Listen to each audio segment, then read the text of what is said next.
로스쿨 가가지고 변호사 되어봤자 희망이 없어요. 그것도 자기 아버지나 할아버지나 자손 몇 대에 걸쳐서 우리나라의 유명한 법조인 집안 아니면 별 답이 없어요. 아주 이상한 나라가 돼 있다니까요, 대한민국이. 저희 집안 이야기를 하나 할게요. 제 여동생, 그 여동생의 딸이 둘이 있는데 첫째 딸이 그야말로 거의 천재입니다. 천재. 내가 봐도 우리 조카지만은 머리가 엄청 뛰어나, 공부도. 근데 얘가 바이올린을 하는데 선생님들이 절대 응감이라는 거예요. 잘하고 막 1등하고 이러니까 예원 합격하고 이러니까 계속 바이올린 했어. 그래서 서울예술고등학교 수석 입학, 서울음대 기악과 수석 입학, 수석 졸업. 그럼 지금 막 세계적인 바이올리니스트를 하고 있냐? 아니에요. 걔가 해보니까 이 세상이 너무나 빡빡하니까 서울대 다니면서 경영대 복수 전공. 애가 머리가 뛰어나니까. 그래서 서울대를 졸업장을 2개를 받았어요. 그리고 고대 로스쿨 가서 이번에 변호사 돼 있어요.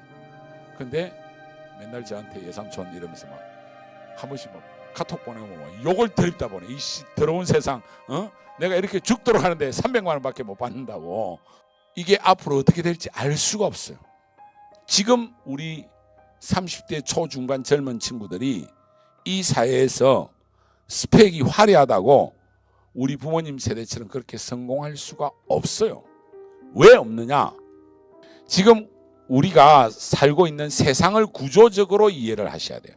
지금 우리나라의 가장 큰 문제는 대입제도의 모순이다, 검찰 개혁이 되니 안 되니 이게 아니에요. 한국의 미래를 놓고 보면 정말 이거 해결하기 어려운 인구 구조의 모순이 너무나 심각한 나라예요. 지금보다 더 풍요롭고 행복하게 살 가능성이 앞으로는 절대로 없는 세상을 우리가 맞이할 가능성이 있어요. 인구학적으로. 이 처음에 인구 정책을 너무 잘못 썼어요. 인구가 막 늘어나니까 겁이 나가지고 저출산성책을 썼거든요. 거기에다가 의료기술이 너무 잘 발달하고 대한민국의 의료보험 제도는 세계 1등이거든요. 베이비붐에다 많이 태어난 데다 돌아가시지도 않아. 그런데 그걸 누가 다 먹여 살려요? 지금 우리 애들이 먹여 살려야 돼요. 앞으로 딱 30년 뒤에 그럼 가장 활력 있게 일하고 뭔가 제일 여유를 누릴 수 있는 기회를 얻는데 절대로 못 건다. 왜? 그때 되면 우리나라 인구의 대부분이 노인들이야. 얘들이 40대에서 65세 은퇴할 때까지 소득의 70% 내지 80%는 세금이나 각종 사회보장비로 다 내야 돼. 안 그러면 돌아가시지도 않는 이분들 어떻게 먹여 살릴 거예요? 그래서 좋은 대학 가봤자, 로스쿨 졸업하고 변호사 돼봤자 일자리가 없는 거예요. 저 서초동 가면요, 길가에 처해 있는 게 변호사들입니다. 200만 원만 주면 고용할 수 있는 변호사들이 길가에 널려 있습니다. 그러니까 지금 대학 잘 가는 게 문제가 아니라니까요. 그래서 저는 진짜 좋은 대안은 뭐냐? 이 제도 하에서 대학 잘 가려고 무슨 스카이캐슬을 하든지 뭐 이런 방법이 아니고요. 대한민국을 떠나는 겁니다. 저는 그게 엄청나게 좋은 방법이라서 생각해요. 어디로 가는 게 제일 좋으냐? 아프리카 가는 게 제일 좋아요. 거기에 인구 구조는 아직도 피라미드거든. 거기 가서 훨씬 우리가 앞선 비즈니스 많이 했잖아. 그걸 이식시키면 그냥 어마어마한 재벌이 될 수 있어. 아니면 적어도 동남아. 생각을 바꾸셔야 돼. 대한민국에서는 인구 구조상 우리나라 젊은이들이 정말 어렵다. 부모의 시대는 일시적인 특이한 시대였단 말이에요. 30년간 고도 압축 성장의 중심에 여러분들이 있었잖아요. 그때는 매년 10%씩 증가하니까 대학 졸업하면 서로 데려가려고 했지. 기업에 들어가면 기업이 막 계열사를 맨날 만들어. 그래서 부장 열심히 하고 있는데 갑자기 저 계열사 가서 사장하라 그러고 그런 일들이 많았어요. 심지어 현대건설 과장에서 좀 잘 나가고 있었는데 갑자기 현대자동차 사장으로 데려가가지고 대박내다가 대통령까지 됐잖아요. 이게 이명박 신화잖아요. 이게 부모 세대의 30년간 고도 압축 성장의 단면을 보여주는 거예요. 그래서 부모 세대는 어떤 생각을 했냐? 대학을 잘 나오는 게 곧 성공이었어. 부모의 시대는 명문대 진학 이꼴 성공. 그래서 이런 대기업들에 다 가고 그래서 한국적인 치열한 입시가 나왔어요. 근데 이분들이 이제 자녀를 낳고 애들 중고등학교 보내니까 자기가 그 경험을 해놓으니까 우리 애들 시대도 대학 잘 나오는 게 중요할 거다 생각하는 바람에 대한민국의 사교육이 상상도 못할 정도로 비약적으로 큰 산업이 돼버렸죠. 한국의 사교육은 고도 압축 성장, 한강의 기적이 만든 또 하나의 부산물입니다. 부모 세대의 경험을 자녀에게 이식하려는 일종의 착시 현상이다. 이제 그런 일 안 일어난다. 제가 사교육 기업의 총수 아닙니까? 저는 어떤 생각을 하느냐? 갑자기 사교육이 절벽이 일어날 거다. 대한민국의 사교육은 어느 한순간 빵 떨어져서 사라질 거라고 생각해요. 그게 10년, 길어도 20년 안에 사라질 거라고 생각해요. 그래도 아직 메인은 입시입니다. 근데 이 입시가 효용성이 없다는 게 바로 곧 증명될 거다, 이런 이야기입니다. 그래서 우리 부모님 세대부터 생각을 좀 바꾸셔야 된다. 교육 패러다임이 이미 바뀌었다. 부모님이 경험했던 그런 시대가 아니다. 이미 경제성장률 2%에서 0%를 향해서 가는 저성장 시대에 들어갔다. 그리고 인구는 곧 감소하는 쪽으로 간다. 그러면서 역피라미드의 심각한 문제가 온다. 거기에다가 고령화가 얼마나 심각해지느냐. 아예 노인만 가지고 따로 부양비를 한번 계산해 봤어요. 2000년에는 10%밖에 안 됐어요. 2020년 내년이 21%밖에 안 되는데 이게 비약적으로 2050년, 여러분들 2050년 여러분 자녀가 상당히 중요한 시대예요. 그때 77%나 돼요. 얼마 전에 10%였는. 그러면 먹여 살릴 책임이 있는 생산 연령층이 노인들 먹여 살리는 비율이 막 2000년 때도 우리 이제 노령화 사회에 접어들었다 그랬죠. 그 10%밖에 안 됐어요. 이게 7%가 넘어가면, 전체 인구에서 노인 인구의 비율이 7% 넘어가면 이제 노령화 사회라 하는데, 이제 우린 초노령화예요. 그때 부양비가 이거밖에 안 됐는데 20년 만에 2배 늘었죠. 여기 30년 만에 이거 3배 이상 늘었어요. 77%. 저는 견딜 수가 없어요. 그런데 2067년, 이 문제 2067년에 가면 이 직장 생활하는 이 아저씨들 30, 40대들 어깨에 아새끼 한두 놈, 와이프, 노인 거의 2놈을 짊어지고 가야 되는 세상이 온단 말입니다. 그러면 대한민국은 지금과 같은 생산 방식으로는 나라를 이끌어갈 수가 없어. 그럼 어떻게 해야 되느냐? 이제는 천재가 나와요.